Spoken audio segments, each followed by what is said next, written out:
Jai Shri Krishna, and I'm going to be reading from the Srimad Bhagavat by Swami Tejomayananda of the Swami Chinmayananda order.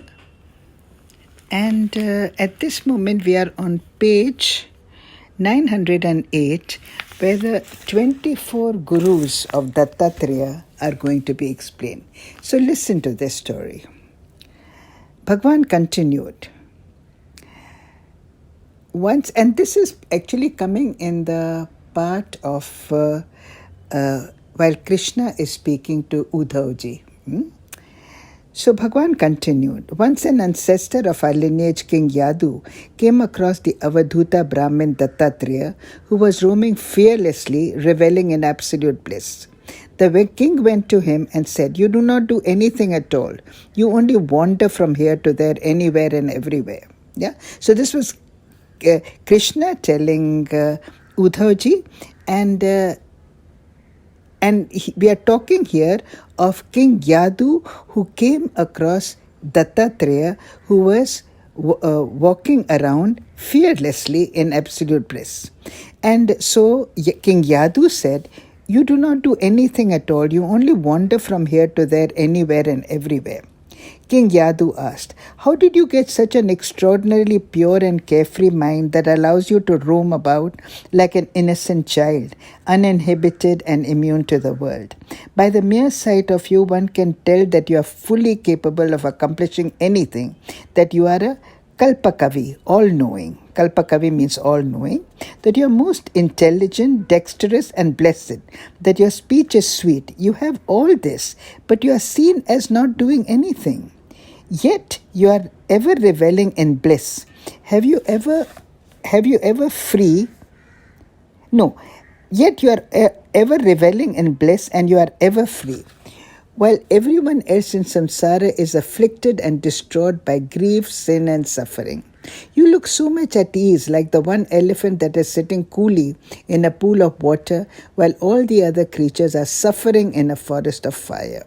How did you find this peace, this effortless state of being, because of which you revel within and remain ever free? Please tell me. On hearing this question, Dattatreyaji was pleased. He said, "O king, I had many gurus, and I learned from all of them according to my understanding." He did not egoistically say, "I learnt it all." He said, "They are all my gurus. They taught me everything." Actually, the truth was that he had kept learning from all of them. Only one who keeps learning from his experiences is truly intelligent. We go through so much in life.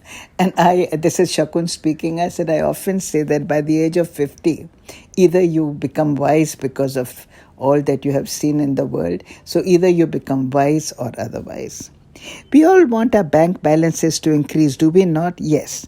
Do you know that there is also a bank of knowledge? It is a bank where our balance always keeps increasing.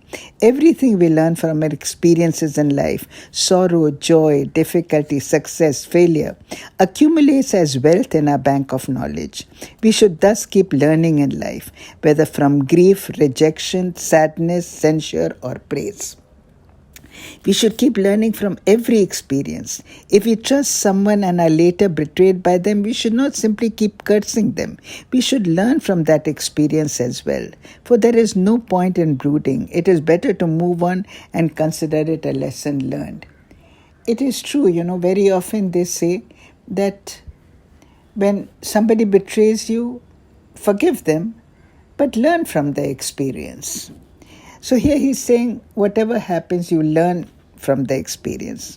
So Dattatreyaji explained to King Yadu the lessons he had learned from his 24 gurus. Keep in mind that he was a sannyasi, so he learned from those gurus only what was right and appropriate for him. This does not mean every person will learn the same lesson. One learns according to one's stage in life, conditions and evolution. To whatever extent one can learn from one's greatest good is best. For example, there are many commentaries and interpretations on Srimad Bhagavad Gita. There is nothing wrong with this. However, we should be careful which meaning and interpretations we apply in our life. It is not right to adopt foolish meanings and interpretations, thereby deluding our own minds and other minds. Dattatreya ji say, I will now tell you who my gurus were.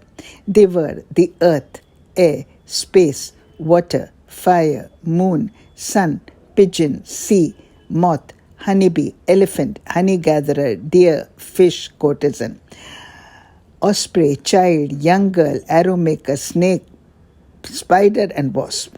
Now listen to the lessons I learned from each of them. So he's going to tell us what he learned from each of them. So first is the earth. Dattatreya ji said, look at this earth. People fight over it and kill for it, saying this is my land and this is yours. Even brothers become enemies because of it. Yet this earth gives everyone a place to stay and forgive everyone. See, when people become angry, they may throw things on the floor or stomp on the ground. For example, when little children fall down, to stop their crying, the mother says, did this floor make you fall down? It was wrong to do this to you, and you should get should get a beating for this. Saying this, the mother lightly hits the ground to show the child that the earth has been reprimanded and has learnt its lesson. Now, was the earth at fault? The earth never reacts or counter-reacts. What he is trying to say is that, when a child falls and the mother says, oh, the earth did this to you, so I'm going to beat it. But does the earth counter-react? So here he says, the earth never reacts or counteracts. The earth just perseveres and silently bears everything. Not only this, the earth always continues to forgive everyone as well. Dattatreya ji said, I learned perseverance and forgiveness from the earth. The mountains, trees, etc. are all the earth's limbs. They ever serve others. Their whole life is for the well-being of others. We should learn from them the art of how to act selflessly and serve others. Now he's going to talk about the air, about what the air taught him. So he says, air is life. The air is ever moving, never remaining in one place, and ever detached. This is why the scriptures advise us. Move like the wind without attachments. Air is Brahman manifest. It is the life of all, ever serving all, but never seen. The man of wisdom should thus move about everywhere without any attachments, like air. If we sit in a room with all the doors and windows closed, after a short while, due to lack of air circulation, we will start feeling suffocated. But once we open the doors and windows and the flow of air starts, we will feel refreshed in an instant. The room will become pure like the wind. We should bring purity and joy to everyone wherever we go, but we should never get stuck anywhere. Man experiences countless objects, emotions, and thoughts in life. He should learn how to stay detached from all of them, like the air. It is by remaining detached that the wind continues to give joy to everyone. In line with this principle is the mission statement of Chenmaya mission, to give maximum happiness to the maximum number for the maximum time. Dattatreya ji said, to give happiness to all while remaining detached is what I learned from air. The Avadhuta continued, what has been discussed is the air outside our body.